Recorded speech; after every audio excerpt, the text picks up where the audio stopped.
নমস্কার বন্ধুরা, শক্তিতে ভক্তি চ্যানেলে সবাইকে স্বাগতম। আগামী বুধবার 11ই সেপ্টেম্বর রাধা অষ্টমীর দিন।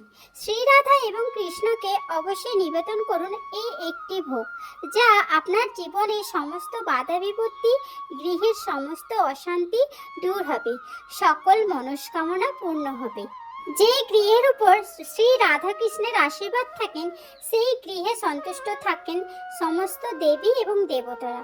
তাই বন্ধুরা, রাধাষ্টমীর দিনে এই প্রিয় ভোগ বানাতে এবং নিবেদন করতে একেবারেই ভুলবেন না। আজকে শেয়ার করব রাধা অষ্টমী কবে পালিত হবে, কি কি লাগে, সমস্ত সরঞ্জাম আমি কিন্তু এই ভিডিওর মাধ্যমে শেয়ার করতে চলেছি। সামনেই আসতে চলেছে রাধা অষ্টমী। রাধা অষ্টমীর দিনটি সমস্ত হিন্দুদের কাছে অত্যন্ত শুভ দিন এবং পবিত্র দিন।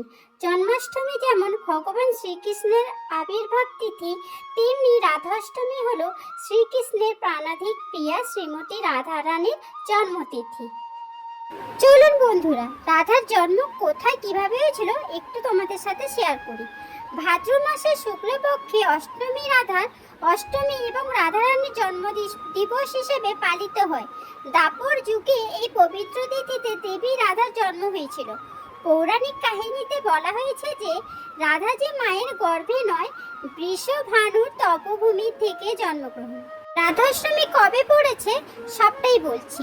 রাধা অষ্টমী পড়েছে 11ই সেপ্টেম্বর 25শে ভাদ্র, কিন্তু অষ্টমী তিথি মঙ্গলবার 10ই সেপ্টেম্বর 24শে মে সন্ধ্যা 6টা 27 মিনিটে থাকবে বুধবার 6টা 28 মিনিট পর্যন্ত।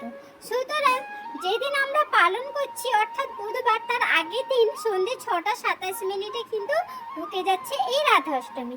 যেহেতু রাধা অষ্টমীর মধ্যাহ্নের সময় জন্মগ্রহণ করেছিলেন, তাই কিন্তু এই সন্ধ্যার টাইমটাই কিন্তু নির্ধারণ হচ্ছে। আপনারা চাইলে এই 56 রকম ভোগ নিবেদন করতে পারেন। অনেকের তো সামর্থ্য থাকে না, তাই 56 রকম ভোগ নিবেদন না করলেও এই 5টি ভোগ অবশ্যই নিবেদন করা উচিত। নচেত এর মধ্যে যে কোনো একটি ভোগ নিবেদন করলে রাধা অবশ্যই সন্তুষ্ট হবে।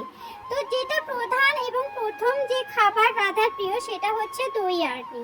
কচুমুখী দিয়ে দই আরনি বানাতে হয়। কচুমুখী ধুয়ে সেদ্ধ করে ঘি দিয়ে ভেজে মশলা যোগে টক দই সহযোগে কচুর ভোগ নিবেদন করলে রাধা খুবই সন্তুষ্ট হন, যেহেতু রাধার এই ভোগটি খুবই প্রিয় একটি ভোগ। দ্বিতীয় যে ভোগটির নাম বলছি সেটি হচ্ছে রাবড়ি। তৃতীয় যে ভোগটি সেটি হচ্ছে সিমুইয়ের পায়েস।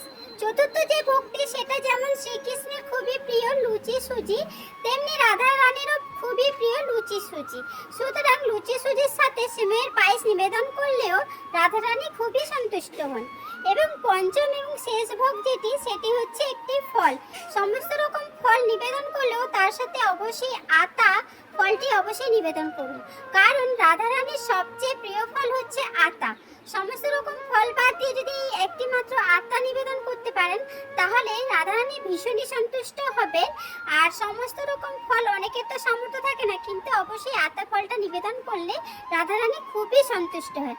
আর এটি হচ্ছে একরকম ফল এবং পঞ্চম ভোগ। সুতরাং বন্ধুরা, আজকের ভিডিওটা আপনাদের কেমন লাগলো অবশ্যই কমেন্টের মাধ্যমে জানিও। ভালো লাগলে একটু লাইক দিয়ে দিও আর কমেন্টে অবশ্যই লিখে দিন রাধে রাধে। আজকের জন্য আমি এখানেই সমাপ্ত করলাম। আপনারা সকলে ভালো থাকবেন, সুস্থ থাকবেন।